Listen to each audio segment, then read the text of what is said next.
Fala aí pessoal, tudo bem? Sejam bem-vindos a mais um vídeo. Lucas aqui do canal Prepare Hardware. Processadores de 2022. Nós temos percebido que a coisa mudou muito dos últimos 10 anos para cá. Numa época onde só tinha quad-core, dual-core, era difícil você ter ali um CPU 6-core no mercado com preço acessível. Lembro que o 5820K que eu comprei lá em 2015 custava R$2.000, cara.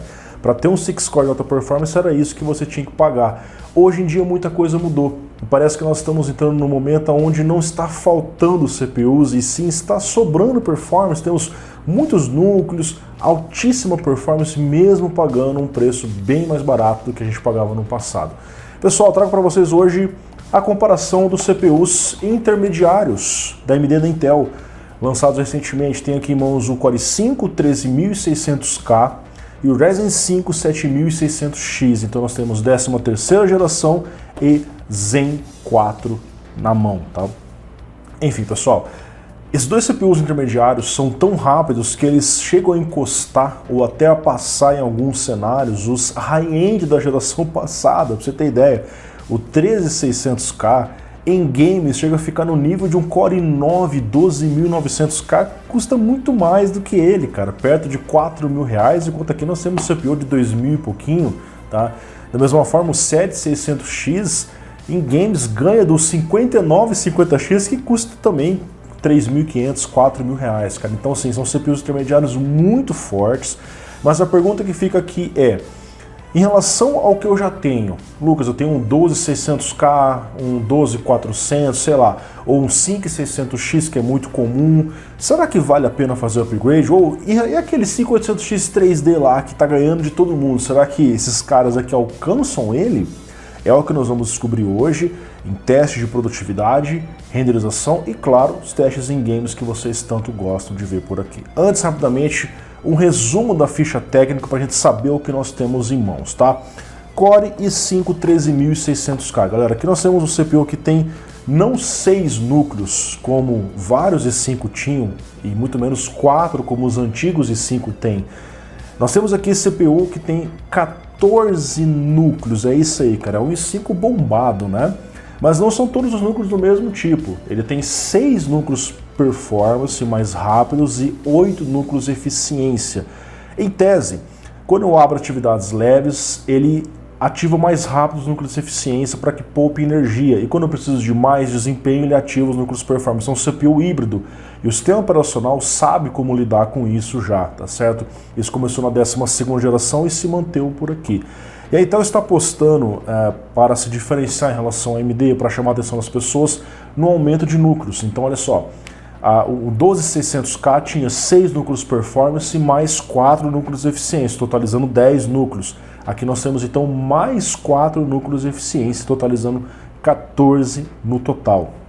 Em relação, por exemplo, ao 7600X, não houve evolução nesse ponto, porque desde a primeira geração nós temos ali um 1600X com 6 núcleos e 12 threads, aqui nós temos 6 núcleos e 12 threads, não houve aumento. Vocês esperavam que, de repente, o Zen 4, um R5 viria com 8 núcleos e não, isso não aconteceu. Então, em termos de contagem de núcleos, o i5 tem mais núcleos, ele é superior e isso mostra o seu diferencial em multitarefa, a gente vai ver daqui a pouquinho isso, ok?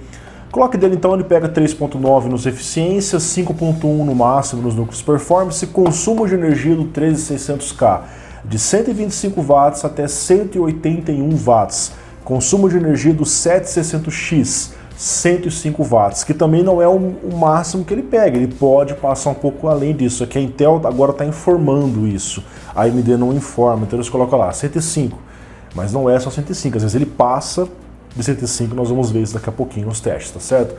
Ok, então a comparação que nós temos é essa, em quantidade de núcleos o i5 está se diferenciando, no consumo de energia padrão anunciado, o 7600X está se diferenciando, nos testes práticos a gente pode ver. A indústria tem percebido que aumentar a quantidade de cache faz muita diferença, então por mais que o 7600X não aumentou os núcleos, ele trouxe o dobro de cache L2 em relação ao 5600X. Isso faz com que ele tenha mais performance mesmo nos 6 núcleos, tá? E a Intel apostou nisso também. Em relação à 12ª geração, por exemplo, um 12600K tem 9.5 MB de cache L2. Aqui nós temos 20 MB de cache L2. Olha aí, cara. Tudo bem que aumentou os núcleos de eficiência, então a quantidade de cache L2 por núcleo também aumenta, mas aumentou o cache de uma forma geral e isso tem acontecido com placas de vídeo da NVIDIA, placas de vídeo da AMD, então no geral a indústria está apostando em mais cache, tá certo? Ok, pessoal, antes de falarmos sobre a performance, eu tenho que falar um assunto muito importante que é o aumento de consumo e a temperatura que essas novas gerações estão introduzindo, porque assim, o fato é que nós já conhecemos a performance desses dois CPUs, eles se comportam parecido com CPUs i7, i9, o i7 ou i9 da geração passada. Então nós já temos essa performance no mercado, é claro que aqui nós temos agora ela mais acessível. Mas o que tem chamado mais atenção nas pessoas é o consumo de energia cada vez maior, especialmente dos Intel, tá? O i9 13900K, que em breve vai ter review, tá batendo 300 watts. Então ele tá ganhando performance, mas o consumo tá subindo junto. Parece que nós chegamos num ponto onde existe uma barreira aqui. E os CPUs já estão nessa barreira. E para ultrapassar isso, tem que fazer concessões, que é... Vamos subir esse clock aí, cara. Você vê que os dois estão acima de 5 GHz aqui, cara. Tá? Isso até uns anos atrás era impossível, cara. CPUs não vinham em estoque acima de 5 GHz, tá? Isso traz CPUs quentes e com consumo de energia elevado, tá bom? Então parece que hoje a gente tem estado nesse limite e os fabricantes têm dado uma forçada porque as pessoas querem mais performance, eles também querem trazer um diferencial de venda, mas como consequência nós temos tido CPUs difíceis de arrefecer. Eu trouxe o mesmo water cooler de testes para todos os CPUs e a AMD Intel é o mesmo water cooler, que é um Aorus Waterforce X280, já tem review dele aqui no canal. Ele é compatível tanto com a LGA 1700 quanto com a M5, então ele é totalmente multiplataforma, tá? E começando aqui com os testes do 13600K, galera.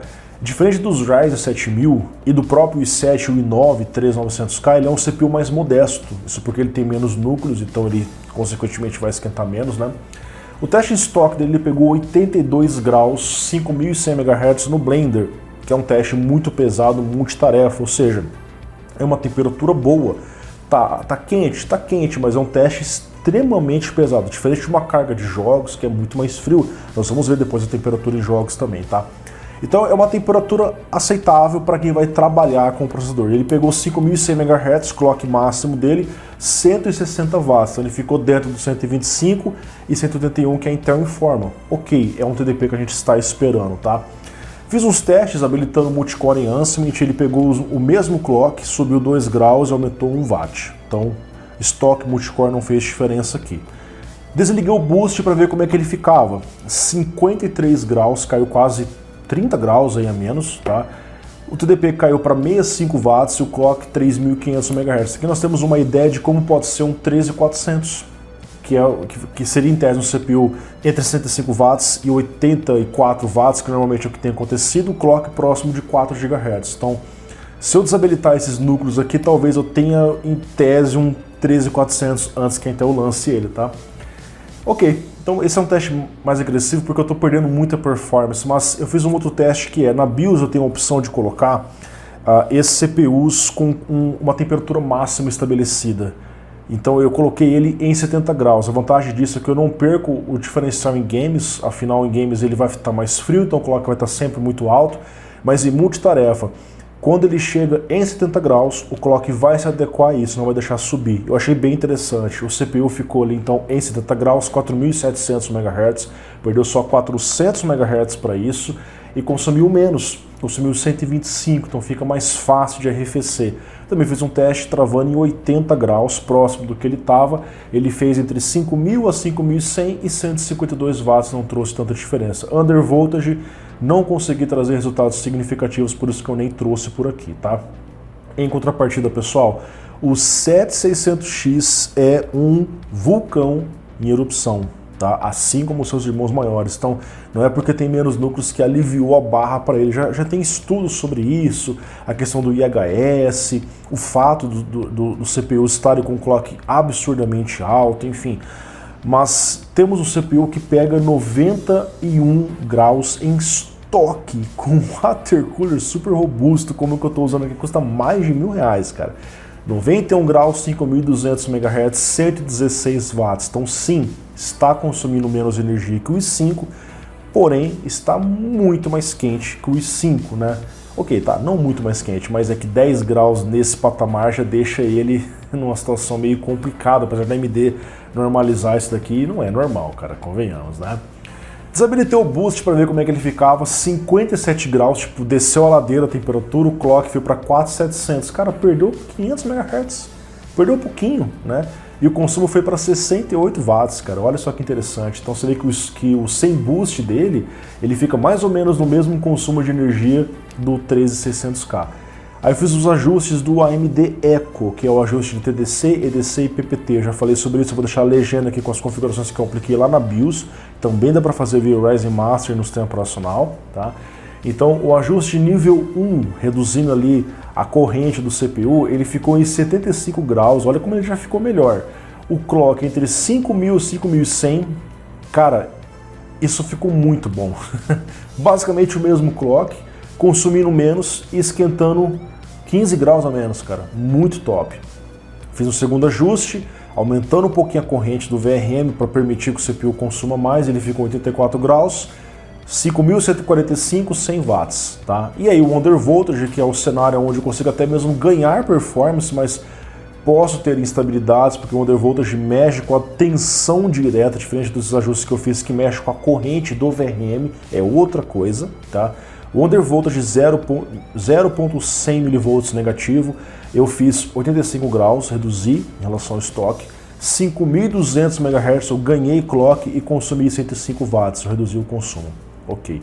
Colocando isso tudo em evidência para vocês, pessoal, temos aqui então um gráfico do Cinebench R23, mostrando os diferentes níveis de performance do Ryzen 5 e comparando com o 5600X. Observe que mesmo se eu desligar o boost completamente, eu ganho performance em relação à geração anterior que está no PBO.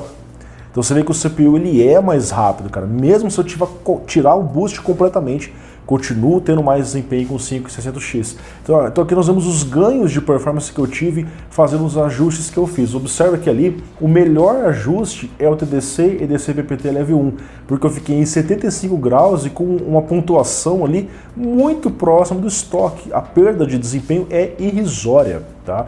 E o undervoltage eu consegui até mesmo aumentar a performance. No caso do i5 13600K, como é um CPU que ele é por natureza um pouco mais frio, eu consegui ali pequenas reduções de temperatura, como eu mostrei para vocês. Claro que no teste sem o boost ali, ele até ficou um pouco pior que o 12600K, foi o contrário do que aconteceu no AMD, mas se eu travar em 70 graus, cara, ele já ganha bem mais performance. Então o melhor cenário ali, cara, foi simplesmente deixar em estoque. Olha que interessante, o i5 em estoque funciona bem, cara. Isso é uma coisa boa para o usuário que não tem muita experiência com essas coisas, né? É colocar na máquina e usar. Pelo menos no i5. O i7 e o i9 aí já é uma história mais complicada, ok? Pessoal, começando então os testes, um pequeno aviso para vocês. Eu rodei aqui o Intel com memória DDR4 e vai ter um vídeo futuro com o DDR5 também para a gente comparar, tá? Por quê? Esse é um diferencial da plataforma, cara. Isso é um fato. Usar memória RAM mais barata é um diferencial de venda, porque você consegue economizar muito na plataforma. DDR5 ainda é muito cara, a placa-mãe DDR5 ainda é muito cara. Só que eu usei uma RAM aqui que é 3.600 MHz CL14, que em vários testes a gente já viu que ela é mais ou menos equivalente a umas 6.000 MHz de DDR5, cara. Porque é uma RAM com alta frequência e um time muito baixo, tá? Então assim, mesmo em 3600 CL14, com DDR5 a gente pode ter alguns ganhos que vou mostrar em outro vídeo. Tive que separar para o vídeo não ficar super gigante também, tá? Então, como a AMD está usando DDR5, porque é a única opção que eu tenho, com Intel DDR4, mas teremos um vídeo comparativo em breve também DDR5 para você ver os ganhos. Cara, na prática, DDR4 ainda se sai muito bem, tá? Porque além de ser muito mais barato, temos módulos com muita performance também, certo? E eu refiz todos os testes com o novo driver que a NVIDIA lançou recentemente. Estou usando a 3080 Ti por enquanto, não atualizei para 4090 ainda, então estou usando a placa que eu usava antes, tá? Que é uma placa muito forte ainda, convenhamos, né? E eu não coloquei o último dos últimos drivers, mas sim o 525.25, se eu não me engano, que foi um driver que a NVIDIA trouxe várias melhorias de performance ali, enfim, ok. Bom, seguindo com os testes então, pessoal, eu vou mostrar rapidamente para vocês uma gameplay lado a lado com esses CPUs e com outros também, o 5800X 3D, enfim. Dá uma olhadinha nos testes. Eu vou postar esse vídeo completo para vocês nos próximos dias, para que vocês vejam só os gameplays. E daqui a pouquinho eu volto para falar sobre os testes de performance em games, tá bom?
Ok, pessoal, então vi os testes, em breve sai o vídeo completo para vocês, na descrição a bancada de testes. Vamos começar aqui com os gráficos com vários CPUs, tá? Todos refeitos.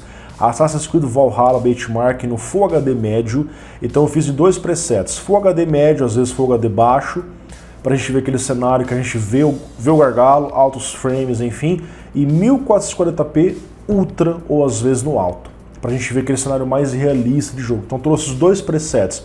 Para o cara que quer o competitivo, tal, quer ver muitos frames, o cara que é mais pé no chão, ele quer gráfico mais pesado, que aí a gente vai diminuir a exigência do CPU, ok? Assassin's Creed Valhalla Benchmark Full HD, 7600X fazendo basicamente o mesmo desempenho do seu irmão maior 7700X, 7900X, e o 13600K fazendo um pouquinho menos que ele na média, mas a mínima está até um pouco mais estável aqui, 1% low, fazendo o mesmo desempenho do 12900K, 12700K. Então olha que interessante, cara, não faz muita diferença. Então você vê que começa a ter uma diferença a partir do 5600X, mas os outros CPUs aqui, meu amigo, tá muito parecido.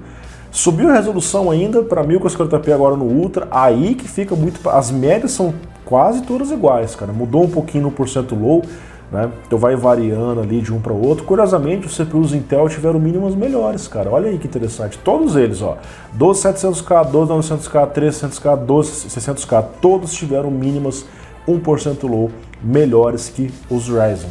Curiosidade aí. Battlefield 5, eu não estou utilizando o novo Battlefield porque, cara, as pessoas não estão nem jogando aquele jogo. O Battlefield 5 tem mais players, por incrível que pareça, cara. Rodando em Full HD, no low, pra gente ver, pô, é um jogo competitivo, né, então, enfim. Nós vemos ali que o topo dos resultados é do 5800X 3D, cara, pois é, né, o CPU que você consegue usar na mesma placa-mãe M4, que muitas pessoas já têm, e é um diferencial de vendas muito forte desse CPU, cara, tá. Nós temos ali então 7600X vencendo um pouco na média, perdendo um pouco na mínima. Então você vê que meio que se equipara, ganha aqui e perde ali.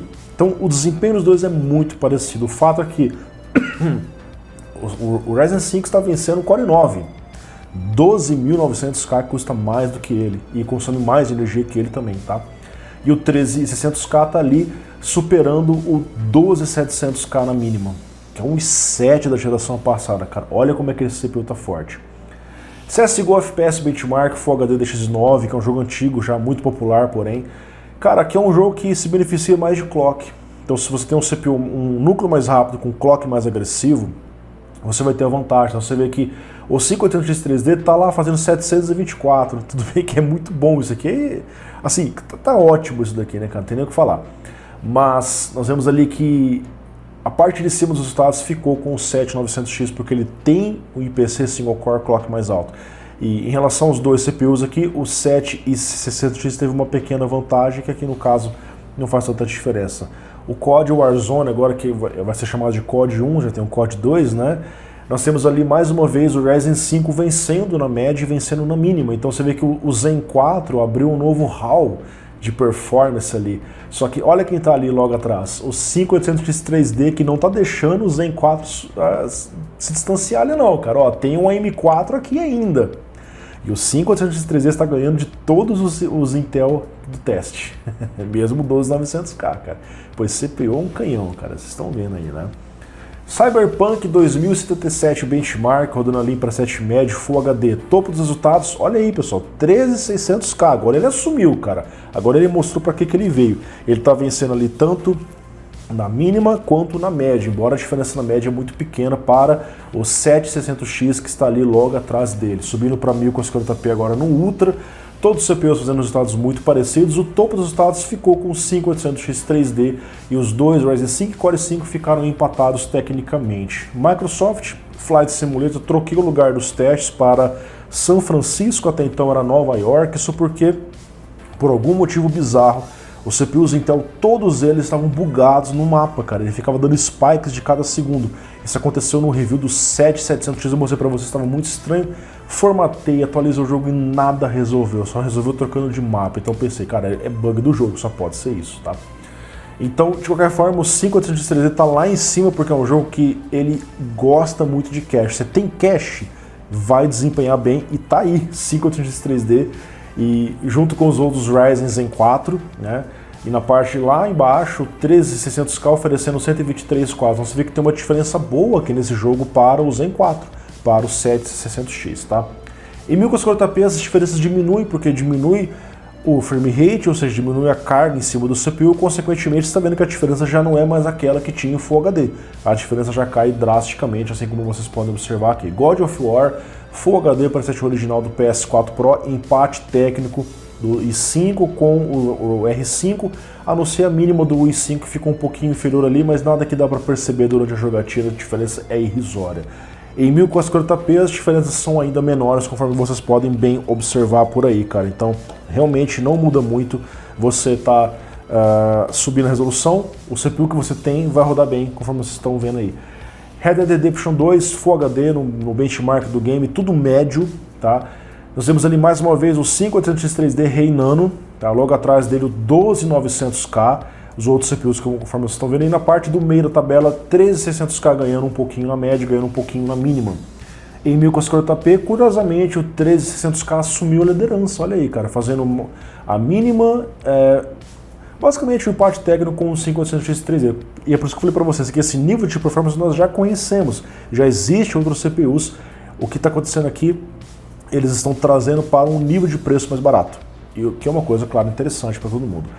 Para finalizar aqui, pessoal, Spider-Man rodando em Full HD no processo médio de DirectX 12, nós temos um empate técnico entre vários CPUs, inclusive os dois aqui comparados, e em 1040p se repetindo, com os dois CPUs ficando acima. Você vê que, peraí Lucas, como é que o Ryzen 5 venceu do Ryzen 7 e Ryzen 9? Às vezes acontece essa pequena diferença, porque ele está usando apenas um CCD. Então diminui a latência, a necessidade de você passar de um para o outro, por isso que às vezes o Ryzen 9 perde um pouquinho para o Ryzen 7 e o Ryzen 5. Acontece, tá? Mas não é sempre que a gente vê isso daí. Pessoal, gráfico de performance relativa, tá? 9 jogos com a 3080 Ti em Full HD. Observe que o King aqui é o 7900X quando a gente leva em consideração todos os jogos. O Ryzen 5 ficou um pouquinho atrás do Ryzen 7, o que faz todo sentido. Ficou um pouquinho acima do 5800X 3D, tá? E venceu ali uma diferença pequena em relação ao 13600K. Então observa assim que em relação ali o 7900X até o 13600K, a diferença é muito pequena, cara. Mesmo ali em relação ao 12700K, você começa a ter alguma diferença no 5600X, um 12600K. São CPUs da geração passada. Mas assim, isso é usando Full HD, usando uma 3080 Ti, que é uma placa muito forte, e gráficos em médio. É um cenário que não é tão realista, eu trago porque vocês gostam de ver. Mas o cenário realista é outro, que é, pô, Lucas, eu estou usando uma placa de vídeo top, eu vou rodar em resolução mais pesada com gráficos mais bonitos, né? Já mostro esse gráfico para vocês. Agora, pessoal, tirando o CSGO da lista, porque o CSGO, ele é um jogo que ele se aproveita, como eu falei para vocês, de clock. Então, quando eu tiro o CSGO, que dá aqueles monte de frames de diferença, olha só, sem CSGO, quem está no topo é o 5800X 3D. Ele perdeu no CSGO porque ele tem um clock baixo, é 4.5, tá, não é baixo, mas é baixo perto dos outros. E os outros têm um IPC melhor. Agora, tirou o CSGO, muda a figura aqui, ó. A diferença do R5 para o i5 diminui e você tem ali mais ou menos o resto bem parecido com o que estava antes, ok? E em 1440p, agora são 6 games, são menos, porque eu não rodei o Battlefield e o COD, enfim. Nós temos diferenças muito pequenas, cara, de menos de 10% de todos os CPUs. E o 7700X ficou levemente acima do 5800X 3D, mas é empate técnico entre vários, então não faz diferença. Subir a resolução, a diferença diminui, o que eu canso lá para vocês, para jogar i5 ou R5 serve, certo? Bom, agora vamos para os testes em renderização, produtividade, para ver como é que se sai, afinal os CPUs Intel aqui estão trazendo mais núcleos. Blender 3.30, claro que a 3080 Ti é a rainha absoluta, ela está fazendo 60 segundos, ela termina muito rápido o teste, enquanto que o CPU mais rápido está fazendo em 749 segundos, que é o Ryzen 9 7900X, e é fato, pessoal, multitarefa é com o Intel, porque ele tem mais núcleos, isso é óbvio, ele tem 14 núcleos, é mais do que o dobro do que tem o 7600X, mas mesmo assim ele não entrega exatamente o dobro da performance, entrega uma performance bem grande, mas não é exatamente o dobro do tempo a menos, tá? Então nós temos ali ele fazendo a pontuação muito próximo do 5900X, que tem 12 núcleos, tá? E muito próximo do 12900K. Então observe que o 5900X ele tem 12 núcleos performance, e aqui são 6 performance, mas os 8 eficiência dá o impulso que ele precisa para ficar acima do 5900X. Cinebench R23, um software que vocês amam, que é usado como um benchmark para o cinema 4D, que é um software muito relevante. Cara, o i5 está ali desempenhando acima do 5900X, do 12700K, do 7700X em multitarefa, 23.613 pontos, enquanto que o single core ele está alinhado com o Zen 4, então você vê que ele está fazendo um single core muito parecido com o que faz um 7600X, um 12900K. Cara, realmente o CPU está muito forte, está vencendo mais uma vez o 12700K e o 5900X, enquanto que o Ryzen 5 está ali superando um 5800X, um octa-core da geração passada, o que é uma coisa realmente bem impressionante também para ele, mas por conta de ter só 6 núcleos ele fica atrás em multitarefa. Agora, já quando o assunto é PC Mark, esse aqui é um teste do mundo real, do dia a dia, que é o que? Você abrir um Excel, um Word, um Photoshop, navegar na internet, a diferença diminui muito. Por quê? Você não usa todos os núcleos para fazer isso. Você não precisa de tanta performance, então você vê que a diferença já é mínima, e nesse caso o 7600X deu uma pequena vantagem em relação ao 13600K e ficou até acima do 12900K, ou seja, a geração passada ficou para trás, porque o IPC faz mais diferença nesse tipo de software, não necessariamente ter mais núcleos ou enfim. Agora nós temos aqui o teste do Photoshop 2022, onde o King foi o 7900X, temos ali também um ótimo resultado para o 7600X, e o 13600K ficou um pouquinho abaixo do 12900K, que tudo bem, tem mais núcleos performance, enfim, né, e empatado tecnicamente com o 12700K. Temos aqui o Premiere Pro, mesmo Switch Pugged System, e nesse caso o 13600K deu uma guinada, ele passou por muito pouco, ele empatou com o 12900K, ficou um pouco atrás do 7700X. VRay Next Benchmark, mais uma vez 13600K praticamente empatado com o 5900X e um pouquinho acima do 12700K, enquanto que o 7600X ficou atrás do 12600K da geração passada, um pouco acima do 5800X 3D, que observe que o 3D não está fazendo tanta diferença no multitarefa não, tá? É mais em games mesmo. Gráfico final, performance relativa, sim, temos uma vantagem interessante do 13600K, diferente de games, aonde a diferença aqui foi aí poucos por cento, aqui já é uma diferença mais considerável para quem pretende fazer um mix entre jogos e trabalho. Então, o 13600K para multitarefa, ele está sendo mais interessante, ok? Bom, pessoal, com isso chegamos à conclusão desse breve vídeo. Espero que você esteja comigo até o final, tá? Nós temos CPUs muito rápidos, vantagens e desvantagens em relação aos outros, eu vou enumerar isso para vocês agora. 13600K, galera, nós vimos que ele é um CPU mais frio em multitarefa, consequentemente em games ele tende a ser mais frio também, tá? Isso faz todo sentido. Ele é um CPU mais rápido, quando você precisa de mais núcleos, afinal ele tem mais do que o dobro de núcleos do 7600X, então isso faz diferença em várias aplicações. E a principal diferencial dele, a plataforma Intel hoje é mais barata, então você encontra a placa-mãe mais barata, H610, B660, você acha por menos de R$1.000 e funciona com esses 5, basta atualizar a BIOS, fora que DDR4 chega a custar a metade do preço, até às vezes mais do que a metade do preço que o DDR5, e na prática a diferença de performance não é grande assim, a gente vai ver isso no próximo vídeo. Então, o custo da plataforma é um principal diferencial aqui. Tá? Às vezes o i5, você vê que hoje o i5 está uns 2.300 e o Ryzen 5 já está menos de 2.000, está uns 1.900 e pouco. Então ele é um pouquinho mais caro, mas eu não vou comprar só o CPU, eu vou comprar placa-mãe também e memória. O custo da plataforma da Intel hoje está mais barato e é mais fácil atualizar, porque se eu já tenho a placa-mãe, eu consigo fazer o upgrade. Tá? Agora, as vantagens do 7600X, pessoal, ele é um pouquinho mais barato, que também, ok, como eu falei, eu não compro só o CPU, preciso comprar a placa-mãe também, né? Ele é um pouco mais rápido em games, a gente viu que sim, cara, o Zen 4 continua um pouquinho mais rápido, apesar da diferença ser mínima, não ser uma diferença grande, tá? E é uma plataforma que, ao mesmo tempo, eu tenho a desvantagem de ter que trocar tudo, comprar placa-mãe nova, porque é a M5, enfim, da DR5, mas existe uma promessa de longa duração. A AMD falou até 2025, se ela fazer igual a geração passada, que ela falou, é 2020, foi até 2022 lançando o CPU, talvez a gente veja CPUs a M5 até 2027. Então, é desvantagem ter que trocar a placa-mãe, mas pensando bem, pô, eu vou ficar muitos anos só trocando o CPU depois se eu quiser, porque o CPU é um canhão de desempenho, tá? Então, pensando a longo prazo, pode ser interessante considerar o Ryzen 5 ou outro Zen 4. E ele também tem um consumo de energia menor. Apesar da temperatura ser muito alta, mais alta que o i5 inclusive, o consumo em si foi menor segundo nossos testes. Agora, não está aqui na mesa, mas eu preciso falar de um cara que também é muito relevante, que é o 5800X 3D. E olha, meu amigo, esse CPU, ele tem um diferencial que os dois, na verdade, não tem, que é o fato de eu conseguir usar ele numa placa-mãe que eu comprei em 2017. Uma B350 com VRM minimamente decente aguenta no Ryzen 7 5800X 3D. Mesmo uma B450, mais de entradinha intermediária, aguenta no Ryzen 7.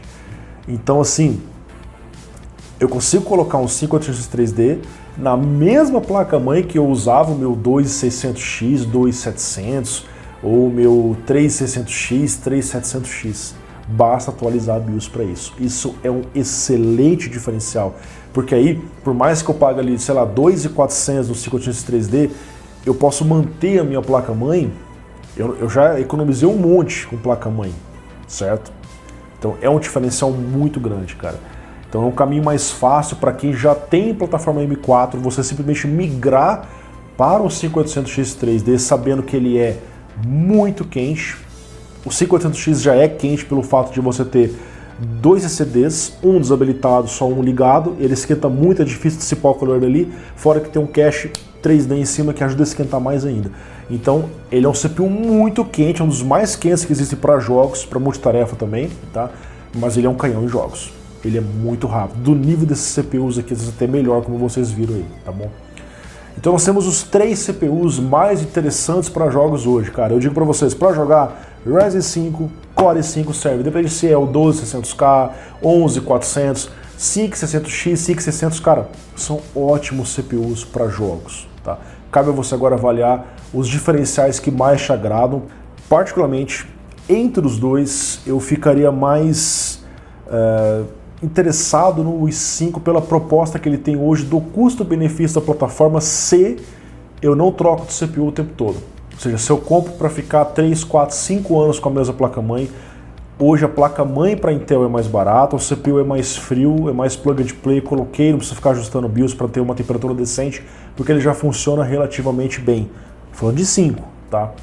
E pensando a longo prazo, se eu sou aquele entusiasta que gosta de trocar de CPU o tempo todo, talvez seja mais interessante pensar assim no 7 e 600X, tá? Apesar de existirem rumores que a Intel vai trazer até a 14ª geração ou um refresh da 13ª e uma outra litografia no ano que vem, mantendo o mesmo socket. Aí seria interessante ter mais um caminho, porque normalmente a Intel faz o quê? 2 gerações e troca o socket. E a AMD expandiu isso para muito além, tá? Mas enfim. E o 586 3D, para quem já tem M4, meu amigo, é o caminho de atualização, cara. É trocar o CPU, vender o que você tem. O custo de investimento foi menor do que trocar a plataforma inteira aqui, se você não tem nenhuma delas. E você consegue um excelente nível de desempenho, tá bom? Pessoal, muito obrigado. Caso você queira comprar os 2 CPUs, eu vou deixar os links da Terabyte Shop, da Amazon aqui. Também tem no AliExpress, cara. O AliExpress tem vantagens, que é você, por exemplo, comprar com parcelamento com menos juros em 12 vezes ou em 4 vezes sem juros por lá. Lembrando para vocês que a garantia para ter no Brasil tem que comprar aqui com nota fiscal, tá? Existem casos de pessoas que já conseguiram, mas normalmente não é assim. Então você abre mão da garantia para pagar menos lá. Aí vai de cada um. Temos aqui as ofertas tanto no Brasil quanto no AliExpress. Para não perder promoções, grupo no Telegram. Temos 2 no momento, o grupo de promoções de hardware e PCs, tá? Temos o grupo de smartphones eletrônicos, para que você que quer comprar um smartphone mais barato, um gadget, alguma coisa assim, façam parte do grupo, assim vocês estão recebendo as notificações que aparecem por aí. Black Friday tá chegando, hein? Fique de olho. Um grande abraço, muito obrigado, valeu, falou, tchau, tchau.